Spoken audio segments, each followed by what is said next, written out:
Alrighty, so for our first costume, we have a character from a certain movie that I'm not going to name, just for copyright reasons.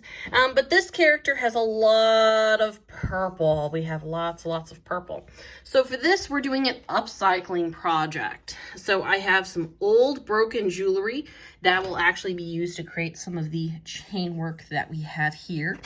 Now for this, which is an old canvas pair of pants, old khakis, we are actually going to be turning these into the jacket that has a dragon wing label kind of here off to the side.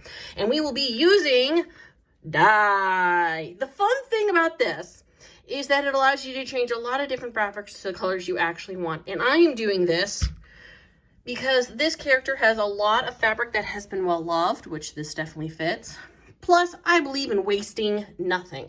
So waste not, want not. We're going to turn this into a new Halloween costume. So I have some fun little add-ons, some purple rickrack.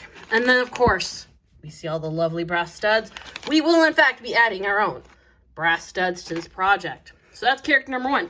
Character number two is actually a two-parter. So over here, we have a child's sweatshirt, an adult sweatshirt.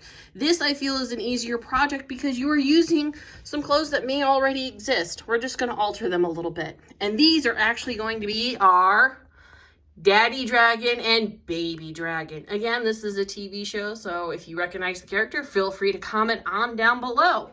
But for this, we do obviously need to add a little bit to these hoods. They're pretty blue, so I don't want to change them too much. But we do need a belly. We do also need wings. We do also need a tail, and that's what this is going to become. Now, with our dragon, we see here some fur along the head. So what do I have here? I have the luscious, the gorgeous polar bear fur that we're going to be sewing on, probably by hand, because frankly, this will cause issues in your machine if you aren't prepared for it. And I want to do little bits and pieces because as we see from the Daddy Dragon, we got a beard going on here. So I do want to put a little bit around the sweatshirt, just about here. Now, for our third and final costume, it's got its own ironing board. That is how much this is going to use here. We have a knight, again, from the same show as the dragon. But you'll see here with my reference photos, I have a lot of different pieces we got to work on. First things we have our cape. Okay, this is going to be part of our cape. We have our black and white tunic. Because again, it is black and white. We have the silver for the armor. And actually, that's what this is. This is a special kind of interfacing that's going to add a little bit of structure to the armor.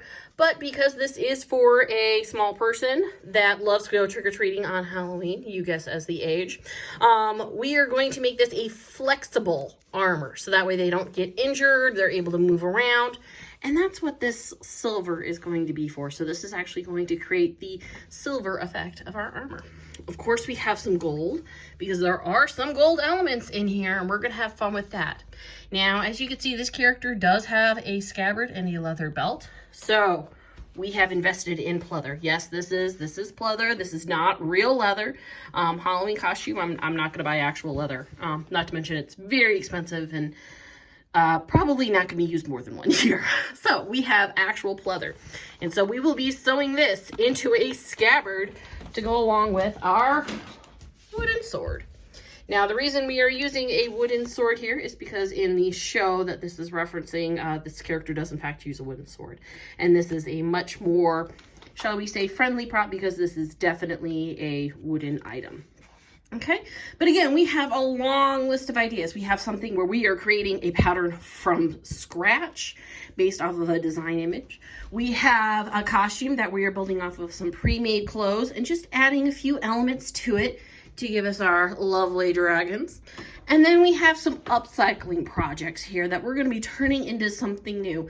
And regardless of what you want to do, there are all kinds of options. So feel free to come join me this October with our sewing class.